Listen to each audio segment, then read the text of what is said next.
Tinapay mula sa langit.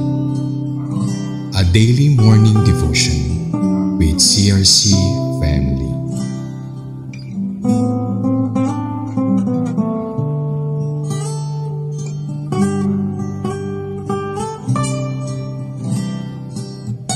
Isang mapagpalang umaga po sa bawat isa. Ako po si Ann Marie Katapang mula sa Balayan, Batangas Daughter Church. Samahan niyo po ako sa ating programang Tinapay mula sa Langit, ang pang-araw-araw nating devotion sa salita ng Diyos. Tayo po ay manalangin. Panginoon, maraming salamat po sa umagang ito, sa panibagong buhay, kalakasan at sa pag-iingat na pinagkakalob niyo po sa bawat isa sa amin. Tunay nga po na ikaw ang Diyos ng mga Diyos, ang hari ng mga hari na handang tulong sa bawat isa. At ngayon, Panginoon, sa mga oras na to, patuloy ko pong nilalapit sa inyo ang mga taong nakikinig ng iyong banal na salita. Nawa po ay gisingin mo ang bawat isa sa amin, at anuman Lord ang marinig namin sa umagang ito po ay manatili at patuloy na manahan sa aming pamumuhay. Patuloy namin to Lord magamit sa araw-araw namin Lord na pamumuhay. Ikaw po ang siyang makita, ikaw po ang siyang madakila sa buhay naming lahat. Maraming salamat po. In Jesus' name we pray. Amen. Basahin po natin ang Deuteronomy 24 verse 6. Sabi po dito, huwag ninyong kukuning sangla ang gilingan na ginagamit ng isang tao para sa kanyang pagkain, sapagkat para na rin ninyong kinukuha ang kanyang ikinabubuhay. Dito po sa Deuteronomy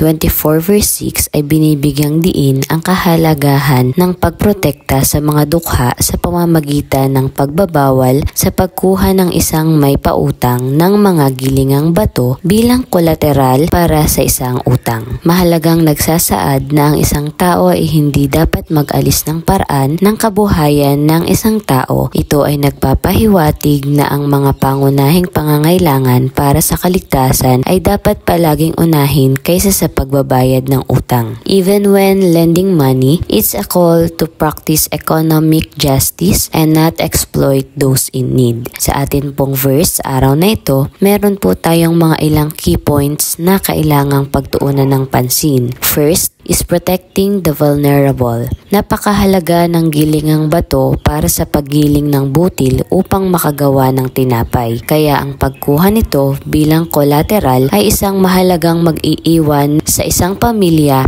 na walang pagkain, na nagbibigay diin sa proteksyon ng mga pangunahing pangangailangan para sa mahihirap. Second is ethical lending practices. Hinihikayat ng talatang ito ang responsableng pagpapahiram at nagbababala laban sa pagsasamantala sa desperasyon ng isang tao sa pamamagitan ng pagsamsam o sapilitang pagkuha ng mahalagang bagay na kailangan para mabuhay. And third is the social justice theme. Ang mas malawak na mensahe ng Deuteronomy 24 ay nagpapakita na kailangang tratuhin ang mga mahihirap ng may habag at patas. Hindi sinasamantala ang kanilang sitwasyon para sa pansariling kapakanan. Para po sa ating application ay binibigyang diin ng verse na ito ang prinsipyo na ang mga tao ay mas mahalaga kaysa sa pera o material na pag-aari. Alinsunod dito, pinahintulutan ng batas ang isang nagpapahiram na hawakan ng isang bagay mula sa nanghihiram bilang collateral hanggang sa mabayaran niya ang kanyang utang. Ngunit hindi dapat siya inaabuso o pinapalala ang kanyang sitwasyon sa pamamagitan ng pagkakait sa kanya ng isang bagay na kinakailangan para sa kanyang kaligtasan. Tayo po ay manalangin. Panginoon, maraming salamat po sa iyong salita na pinarating mo sa bawat isa sa amin. Tunay nga o Diyos na ikaw po ang Diyos ng mga Diyos, ang Diyos na kailanman ay hindi hinahayaan ng iyong mga lingkod. Tunay nga Lord na tulungan mo kami na mabuhay ayon sa iyong salita. Tulungan mo kami Lord na maging fair enough para po hindi lamang sa aming pamilya kundi lalo na Lord sa lahat ng tao na nakapaligid sa amin. Patuloy mo kaming turuan Panginoon na tumayo bilang Kristiyano na naaayon sa nais mo para sa aming lahat. Ikaw po ang siyang maging ilaw ng aming pamumuhay at kami naman ang maging ilaw at asin sa lahat ng tao na nakapaligid paligid sa amin. Maraming salamat po at ngayon pa lamang Panginoon ay tinataas po namin sa inyo ang buong maghapon namin ito. Ikaw po ang siyang patuloy na mag-ingat, patuloy na promotekta at patuloy Lord na makasama namin sa lahat ng aming gagawin. Maraming salamat po. In Jesus' name we pray. Amen. Maraming salamat po sa inyong pakikibahagi sa ating programa. Lagi po nating pagnilayan ang salita ng Diyos mula sa ating puso dahil lubos ang magiging kaunawan natin dito. Muli po ninyo kaming samahan bukas sa pagninilay ng kanyang mga salita dito sa programang Tinapay Mula sa Langit. Malaya po ninyong i-share ang video na ito upang kayo rin ay maging pagpapala sa iba. Pagpalain po tayong lahat ng ating Panginoon at magandang umaga po.